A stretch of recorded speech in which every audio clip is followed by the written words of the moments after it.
एक शर्मीला लड़का अपने दोस्तों द्वारा लगातार चिढ़ाए जाने के बावजूद आत्मविश्वास से जीना सीख रहा था। उसने हिम्मत जुटाकर अपने स्कूल में होने वाली भाषण प्रतियोगिता में भाग लेने का फैसला किया।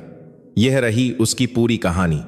लेकिन कहानी में आगे बढ़ने से पहले कृपया इस चैनल को सब्सक्राइब करें और नोटिफिकेशन की घंटी बजा दें ताकि मुझे आपके लिए और भी दिलचस्प कहानियां लाने का उत्साह मिलता रहे। और नीचे कमेंट्स में यह बताना न भूलें कि आप किस शहर से हैं। एक जाने माने माध्यमिक विद्यालय में रोहन अपना हर दिन सिर झुकाए हुए गुजारता था। वह एक शांत स्वभाव का लड़का था जो अक्सर अपने उन दोस्तों के लिए आसान निशाना बन जाता था जिन्हें कठोर मजाक करना पसंद था। कक्षा के कोने में रोहन अपना समय मोटी मोटी किताबों के साथ बिताना ज्यादा पसंद करता था, बजाय इसके कि वह अपने हम उम्र दोस्तों से बात करे जो अक्सर उसकी दुनिया को नहीं समझते थे। जब भी उसे कक्षा के सामने खड़ा होना पड़ता तो कुछ गलत बोल देने का डर उसे हमेशा सताता रहता, जिससे उसके माथे पर ठंडे पसीने की बूंदें आ जाती थीं।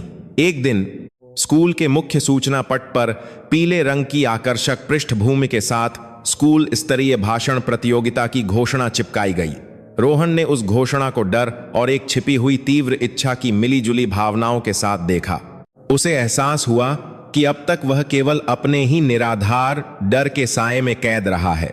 उसके सबसे मुखर दोस्त विक्रम ने रोहन को नोटिस बोर्ड को घूरते हुए देखा और तुरंत एक कठोर और दर्दनाक हंसी के साथ उसका मजाक उड़ाया। अरे रोहन, 7000 कोटक नॉन तक को कठोर और दर्दनाक हंसी के साथ तुम प्रतियोगिता में भाग लेना चाहते हो? तुम तो हमारे सामने बात करते हुए भी कांपते हो। उन सख्त जजों के सामने तुम्हारा क्या होगा? विक्रम की हंसी स्कूल के गलियारे में उसके दूसरे दोस्तों के साथ गूंज उठी। रोहन चुपचाप जमसा गया। शर्म से उसका चेहरा लाल हो गया, लेकिन उसके सीने में कुछ गर्म और बेचैन करने वाला महसूस हुआ। यह साहस का एक छोटा सा बीज था जो उगना शुरू हो रहा था। उन सभी शंकाओं को चुनौती दे रहा था जो अब तक उसके कंधों पर बोझ बनी हुई थीं। उसने हिम्मत करके नोटिस बोर्ड के पास जाकर अपनी जेब से एक पेन निकाला और पंजीकरण पत्र पर अपना नाम लिख दिया। यह एक छोटा सा कदम था जो आगे चलकर उसकी जिंदगी का रास्ता हमेशा के लिए बदलने वाला था। वह हमेशा के लिए छिपकर रहने वाला लड़का नहीं बनना चाहता था। उसे यह साबित करने की जरूरत थी कि वह अपनी सीमाओं को पार कर सकता है। भले ही दुनिया आज उस पर हंस रही थी, यह उसके सपनों के भविष्य के लिए एक निर्णायक पहला कदम था। यह कदम बहुत भारी महसूस हुआ, लेकिन इस पल उसे सच में जिंदा होने का एहसास हुआ। रोहन जानता था कि जैसे ही उस कागज पर स्याही सूखी, एक बड़ी चुनौती की शुरुआत हो चुकी थी। अपना नाम पंजीकरण सूची में दर्ज कराने के बाद अपने साधारण से घर वापस जाते समय रोहन ने अपने दिल की धड़कन को अनिश्चित रूप से महसूस किया। उस रात वह अपनी आंखें बंद नहीं कर सका क्योंकि बड़े मंच और चकाचौंध रोशनी की परछाइयां उसके व्याकुल मन को घेरे हुए थीं। रोहन को यह एहसास होने लगा कि पंजीकरण करना तो सबसे आसान कदम था, जबकि तैयारी करना ही असली संघर्ष था जिसका उसे अकेले सामना करना था। वह अपनी स्टडी टेबल पर बैठा, अपना पुराना लैपटॉप खोला और सार्वजनिक रूप से अच्छी तरह से बोलने की तकनीकों के बारे में जानकारी खोजना शुरू कर दिया। रोहन ने सीखा कि आत्मविश्वास डर की अनुपस्थिति नहीं है, बल्कि डर के सीने में होने के बावजूद आगे बढ़ते रहने की क्षमता है। उसने असफलता के पीछे छिपी ताकत विषय पर अपना पहला भाषण लिखना शुरू किया, जिसे अक्सर कम करके आंका जाता है। उसने हर शब्द को सावधानी से चुना, यह सुनिश्चित करते हुए कि वह जो संदेश देना चाहता है उसका उन सभी के लिए गहरा अर्थ हो जो उसे बाद में सुनेंगे। लेकिन अगले दिन स्कूल में विक्रम का मजाक और भी बढ़ गया और सूखी घास में आग की तरह पूरी कक्षा में फैल गया। विक्रम ने जानबूझकर रोहन की कुर्सी पर एक कागज रख दिया जिस पर लिखा था, हकला भाषण देगा। उस सुबह पहली कक्षा शुरू होने से पहले रोहन को एक पल के लिए पीछे हटने और सूची से अपना नाम मिटा देने का मन हुआ, लेकिन उसे अपनी मां की सलाह याद आई जो उन्होंने आत्मसम्मान के बारे में दी थी। उसकी मां हमेशा कहती थीं कि सुनने के लिए सबसे महत्वपूर्ण आवाज हमारे अपने दिल की होती है, न कि उन लोगों का शोर जो हमारी परवाह नहीं करते। रोहन ने एक लंबी सांस ली, उस मजाक वाले कागज को अपनी मुट्ठी में भींचा और उसे एक दृढ़ और निश्चित मूवमेंट के साथ कूड़ेदान में फेंक दिया। उसने हर रात अपने कमरे के आईने के सामने बोलने का अभ्यास करना शुरू कर दिया, जब तक कि उसकी आवाज भर्रा न गई। और उसने अपने शरीर की मुद्राओं और चेहरे के भावों पर बहुत ध्यान दिया। हालांकि वह अभी भी अक्सर हकलाता था, रोहन ने हार मानने से इनकार कर दिया, क्योंकि वह जानता था कि हर दोहराव एक बहुत ही सार्थक प्रगति थी। उसने अपनी सांसों को नियंत्रित करना सीखा, ताकि जब भावनाएं उसके नाजुक मन पर हावी होने लगें तो उसके वाक्य बीच में न टूटें। अब उसका ध्यान विक्रम के मजाक पर नहीं, बल्कि उस संदेश की गुणवत्ता पर था जिसे वह पूरी मेहनत और समर्पण के साथ तैयार कर रहा था। रोहन की यात्रा अब वास्तविक परिपक्वता के चरण में प्रवेश कर रही थी, जहां उसकी मानसिकता को एक ऐसे वातावरण द्वारा परखा जा रहा था जो बिल्कुल भी सहायक नहीं था। तैयारी के तीसरे दिन रोहन को यह महसूस होने लगा कि उसका सबसे बड़ा दुश्मन विक्रम या उसके दोस्तों का मजाक नहीं, बल्कि उसके अपने दिमाग में बसा संदेह था। जब भी वह अपने भाषण की पहली पंक्ति का उच्चारण करने की कोशिश करता, उसकी जीभ मानो अकड़ जाती और उसका गला एक विशाल रेगिस्तान की तरह सूखा महसूस होता। स्कूल के शांत पुस्तकालय में रोहन को एक पुराने महान वक्ता द्वारा लिखी गई सार्वजनिक भाषण की कला पर एक पुरानी किताब मिली। उसने सीखा कि एक महान वक्ता का सबसे बड़ा रहस्य असाधारण साहस नहीं, बल्कि अपने ही डर के साथ शांति बनाने की क्षमता है। रोहन ने उस किताब में मिली डायाफ्राम से सांस लेने की तकनीक का अभ्यास करना शुरू कर दिया, ताकि उसकी आवाज अधिक गोल और शक्तिशाली सुनाई दे। लेकिन परीक्षा तब आई जब उसे उस सुबह हिंदी विषय के एक कार्य के हिस्से के रूप में कक्षा के सामने एक छोटा सा अनुकरण करना था। जब उसकी बारी आई तो विक्रम ने जानबूझकर रोहन को गिराने के लिए अपना पैर आगे बढ़ाया, जिससे वह ऊंची शिक्षक की मेज के सामने लगभग गिर ही गया। पूरी कक्षा में हंसी का ठहाका गूंज उठा, जिससे रोहन के कान गर्म हो गए और उसकी आंखों में आंसू भर आने के कारण उसकी दृष्टि थोड़ी धुंधली हो गई। हिंदी की शिक्षिका शर्मा मैडम ने तुरंत माहौल को शांत किया और विक्रम को तीखी नजरों से देखा, जो अभी भी जोर जोर से हंस रहा था। रोहन फिर से सीधा खड़ा हुआ, अपनी पैंट से धूल साफ की और अपनी बात शुरू करने की कोशिश की। यद्यपि उसकी आवाज अभी भी बहुत कांप रही थी, वह केवल 3 वाक्य ही बोल पाया, इससे पहले कि अचानक उसके सीने में उठे पैनिक अटैक के कारण वह कमजोर होकर बैठ गया। यह घटना कक्षा के व्हाट्सएप ग्रुप पर एक नया मजाक बन गई, जिससे रोहन को लगा कि वह हमेशा के लिए इस दुनिया से गायब हो जाए। लेकिन अपनी निराशा के बीच माया नाम की एक शांत छात्रा मध्यावकाश के दौरान उसके पास आई और उसे ठंडे मिनरल वाटर की एक बोतल दी। माया ने धीरे से फुसफुसाया कि आज की असफलता सब कुछ का अंत नहीं है, बल्कि भविष्य के लिए एक बहुत ही मूल्यवान मानसिक अभ्यास है। माया के वे सरल शब्द रोहन के लिए उस समय निराशा के रेगिस्तान में एक नखलिस्तान की तरह थे। रोहन को एहसास हुआ कि अभी भी कोई है जो उस पर विश्वास करता है और उसे उस छोटे एक ओर करना चाहिए, लेकिन बहुत ही सार्थक विश्वास को निराश नहीं करना चाहिए।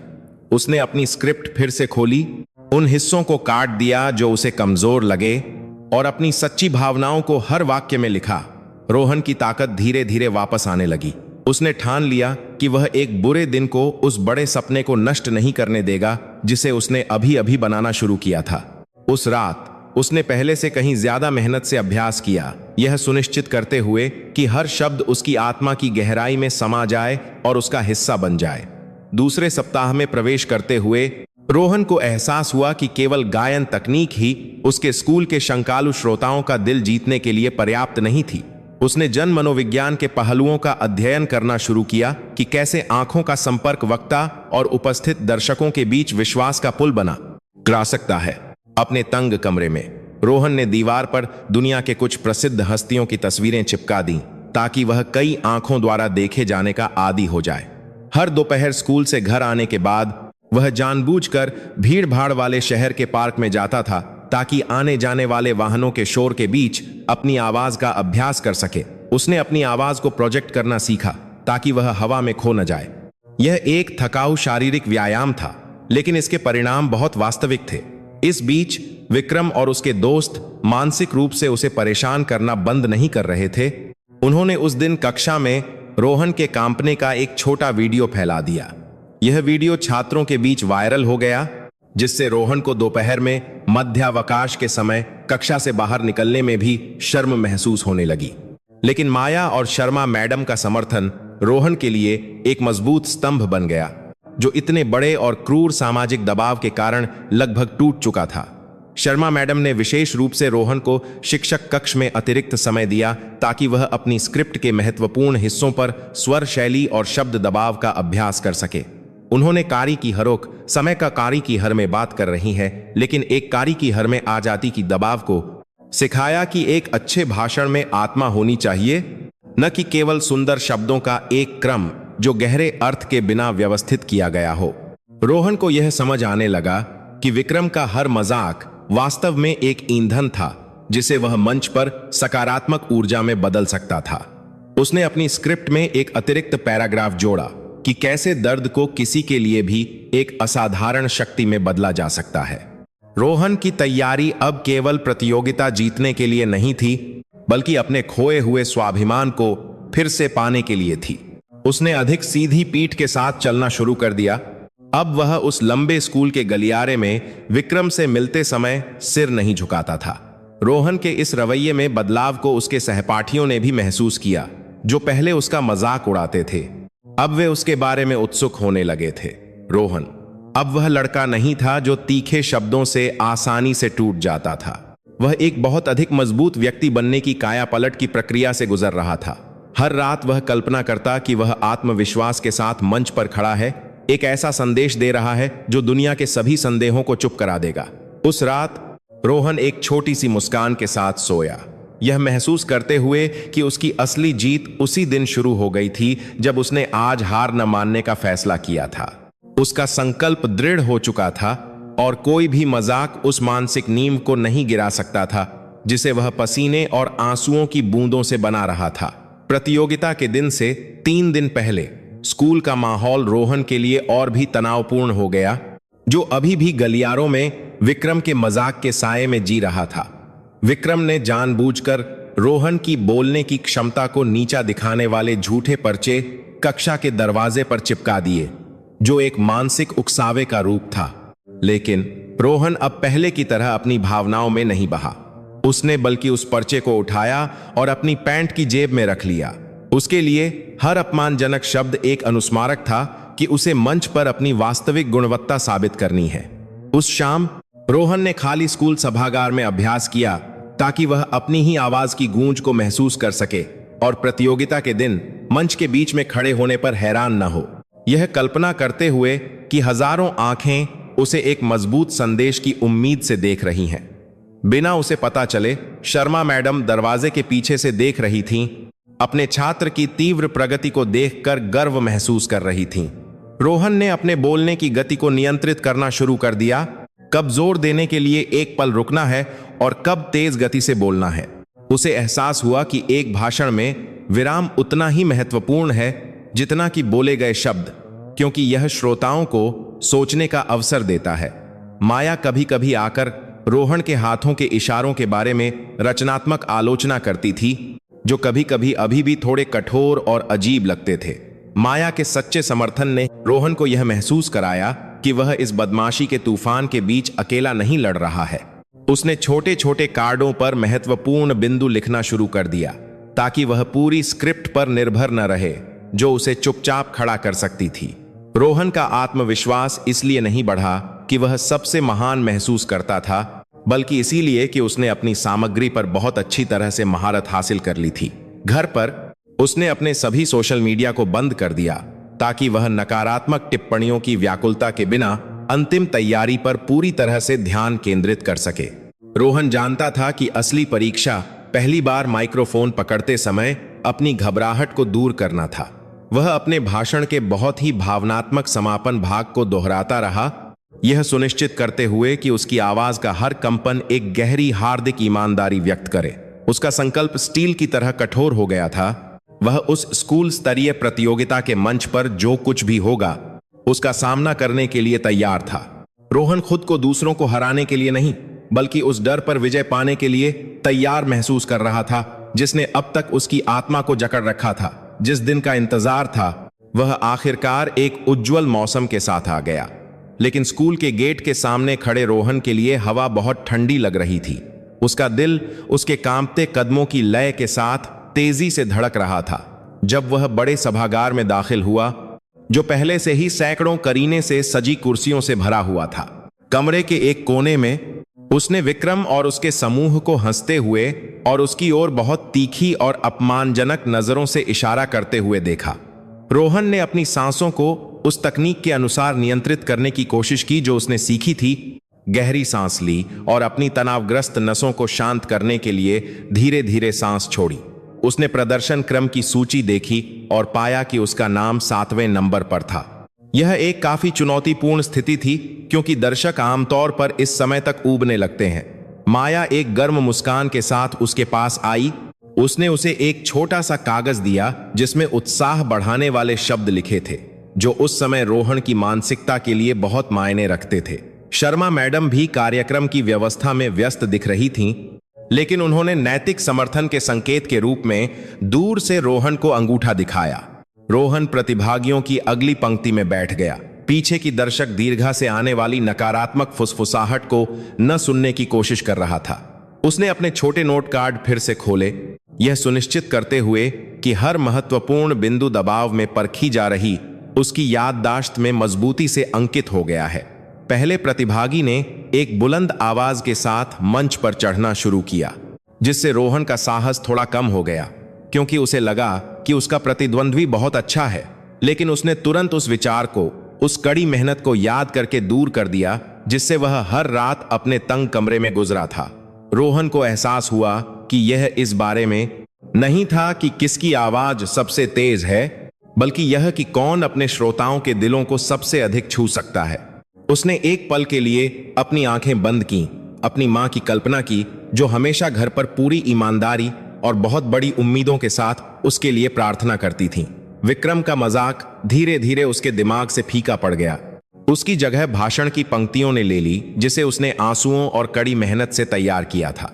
रोहन ने महसूस किया कि यह पल उसकी जिंदगी का एक महत्वपूर्ण मोड़ था, जहां वह अब डर को अपने हर कदम को निर्देशित नहीं करने देगा।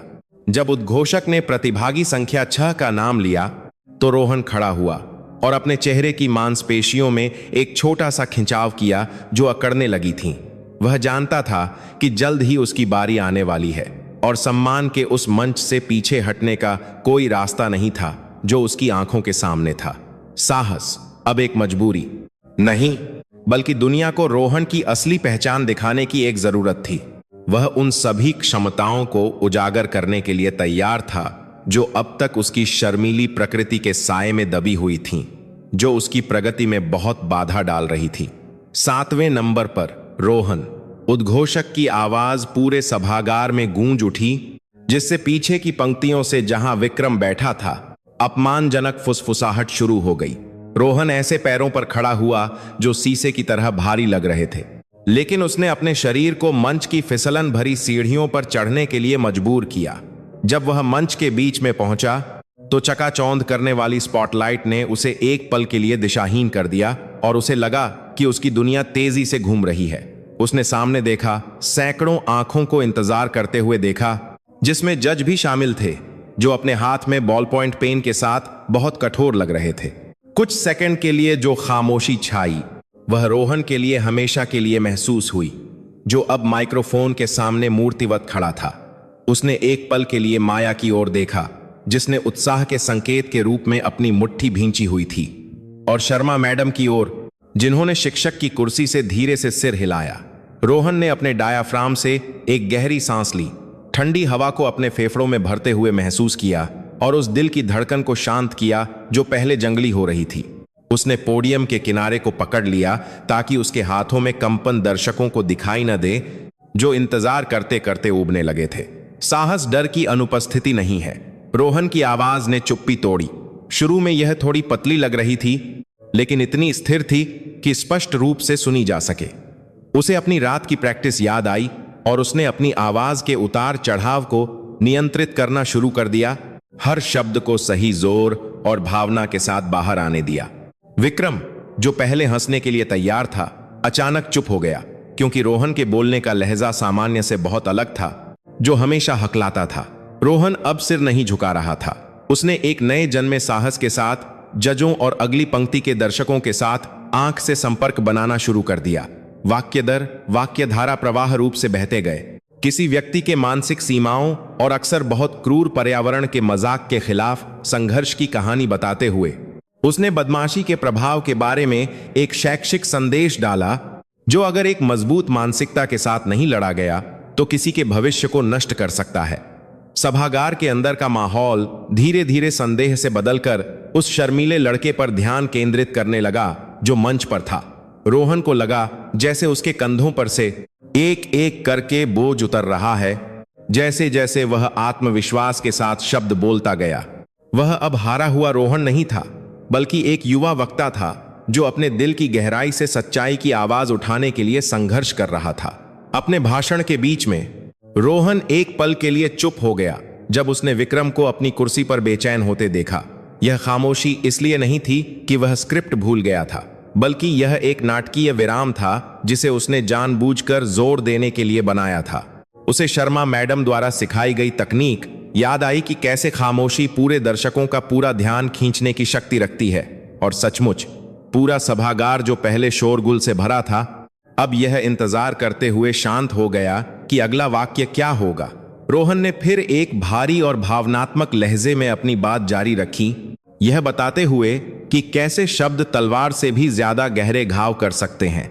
उसने किसी की ओर इशारा नहीं किया, लेकिन सहानुभूति के बारे में उसका संदेश उन लोगों के लिए बहुत चुभने वाला था जो अक्सर बदमाशी करते थे।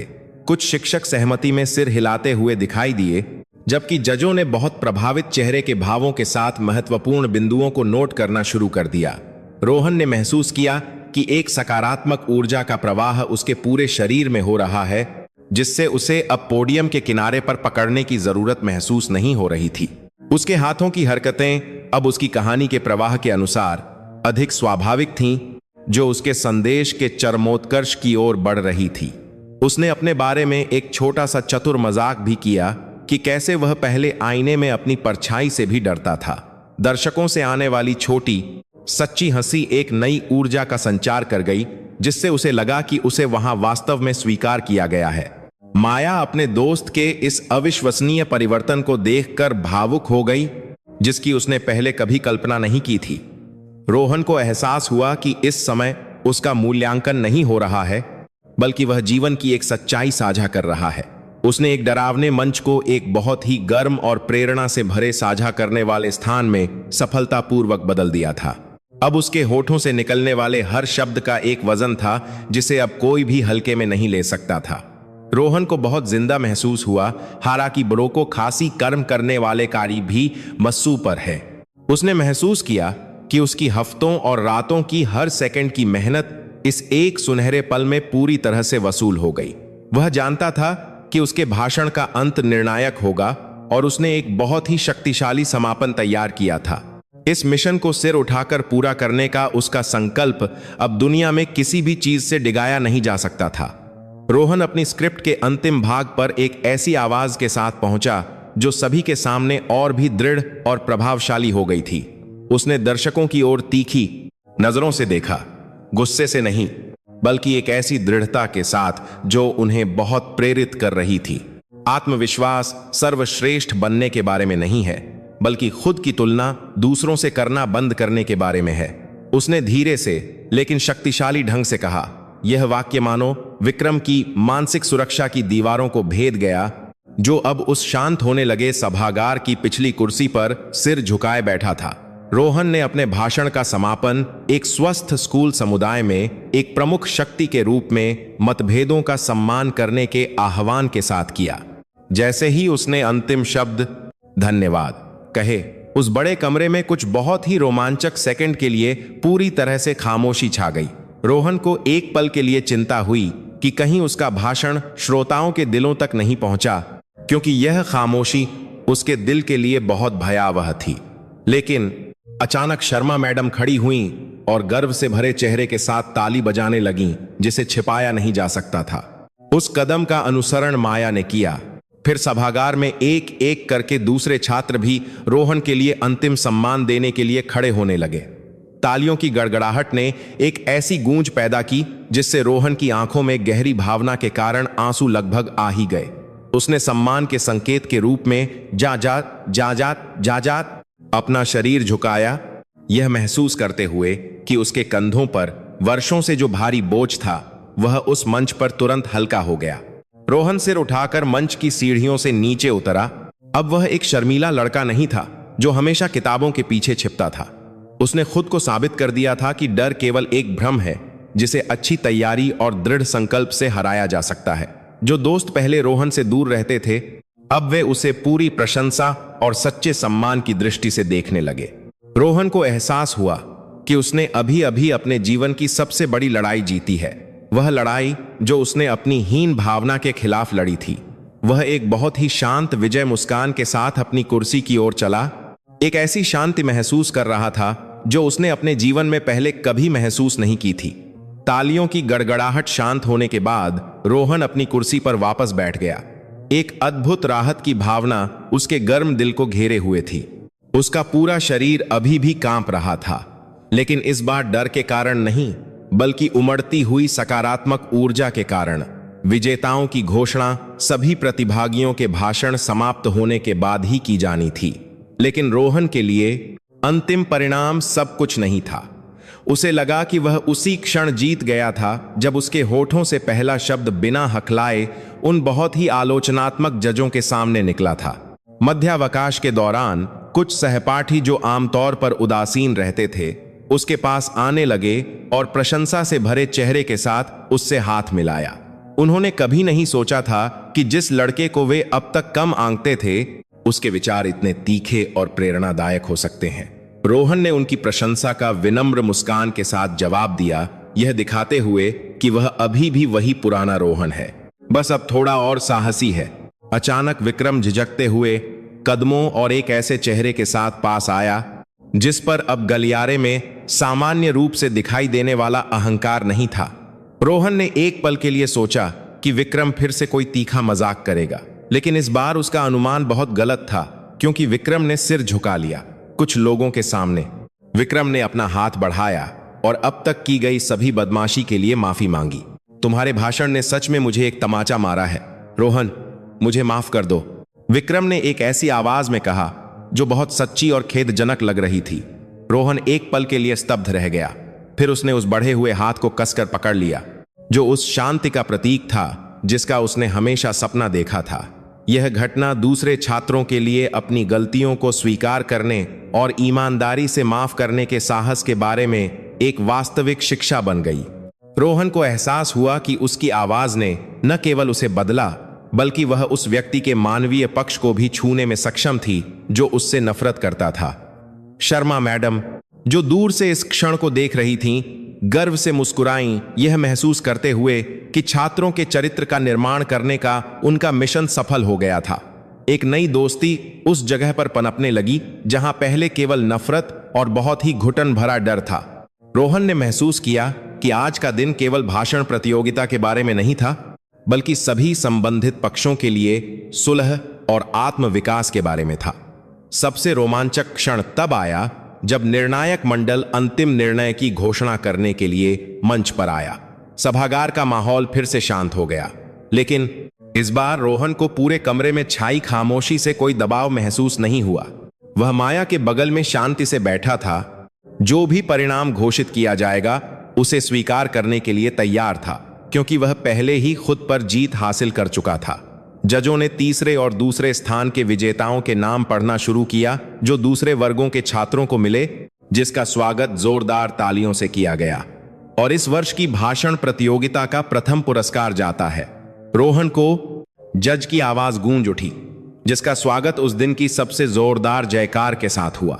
रोहन एक पल के लिए अविश्वास में जम सा गया। वह भावनाओं से भरे हुए मन के साथ मंच की ओर बढ़ा जो उसके सीने में भर रही थी। जब उसने चमकती हुई सोने की ट्रॉफी प्राप्त की तो उसने ट्रॉफी की ओर नहीं बल्कि कृतज्ञता से भरे हुए दर्शकों की ओर देखा। उसने शर्मा मैडम को गर्व के आंसू बहाते हुए देखा और यहां तक कि विक्रम भी खड़ा होकर सम्मान में सच्ची तालियां बजा रहा था। रोहन ने साबित कर दिया कि दूसरों द्वारा लगाया गया शर्मीला का लेबल किसी के भविष्य और क्षमता के लिए मौत की सजा नहीं है। यह जीत निरंतरता, कड़ी मेहनत और उस आराम क्षेत्र से बाहर निकलने के साहस का फल थी जिसने उसे अब तक जकड़ रखा था। उसने उस ट्रॉफी को कसकर पकड़ा, इसे उन सभी बच्चों को समर्पित किया जिन्होंने कभी अपने आसपास के लोगों के मजाक के कारण असहाय महसूस किया था। रोहन अब अपने दोस्तों के लिए आशा का प्रतीक बन गया था कि एक बड़ा बदलाव हमेशा एक साहसी छोटे कदम से शुरू होता है। उसने अपमान को एक ऐसी उपलब्धि में सफलतापूर्वक बदल दिया था जो स्कूल और विशेष रूप से उसके माता पिता के लिए गर्व की बात थी। प्रतियोगिता के कुछ सप्ताह बाद स्कूल में रोहन का जीवन नाटकीय रूप से बदल गया। हालांकि वह अभी भी एक विनम्र व्यक्ति बना रहा। वह अब मजाक का निशाना नहीं था, बल्कि एक ऐसा व्यक्ति बन गया था जिससे उसके दोस्त अक्सर कक्षा के सामने बोलने का अभ्यास करने के लिए मदद मांगते थे। रोहन ने स्कूल में एक भाषण क्लब के गठन की भी पहल की, जो उन अन्य छात्रों के लिए एक मंच था जो अपने आत्मविश्वास की कमी से लड़ना चाहते थे। विक्रम अब उस क्लब के सक्रिय सदस्यों में से एक बन गया, यह साबित करते हुए कि एक सकारात्मक बदलाव संक्रामक हो सकता है और एक ऐसे वातावरण को सुधार सकता है जो पहले विषाक्त था। रोहन ने सीखा कि हर किसी के पास एक मूल्यवान आवाज होती है, बस कभी कभी वह आवाज अत्यधिक डर के नीचे दब जाती है। वह अब स्कूल के गलियारे में एक दोस्ताना मुस्कान के साथ चलता था, बिना किसी मानसिक बोझ के किसी को भी नमस्ते करता था। शिक्षा केवल कागज पर लिखे अंकों के बारे में नहीं है, बल्कि एक मजबूत चरित्र और दूसरों के प्रति उच्च सहानुभूति का निर्माण करने के बारे में है। रोहन की कहानी उसके स्कूल में एक छोटी सी किंवदंती बन गई। एक अनुस्मारक की सीमाएं एक शानदार सफलता प्राप्त करने में बाधा नहीं है। यह सुखद अंत उसकी यात्रा का अंत नहीं था, बल्कि उसके लिए असीम अवसरों से भरे भविष्य की शुरुआत थी। रोहन अब चमकती आंखों से भविष्य की ओर देख रहा था, उस साहस के साथ किसी भी चुनौती का सामना करने के लिए तैयार था जिसे उसने एक दर्दनाक लेकिन परिपक्व बनाने वाली प्रक्रिया के माध्यम से निखारा था। उसने अपनी सच्ची पहचान पा ली थी, एक भविष्य का नेता जो आत्मसंदेह के खिलाफ एक असाधारण संघर्ष की कोख से पैदा हुआ था।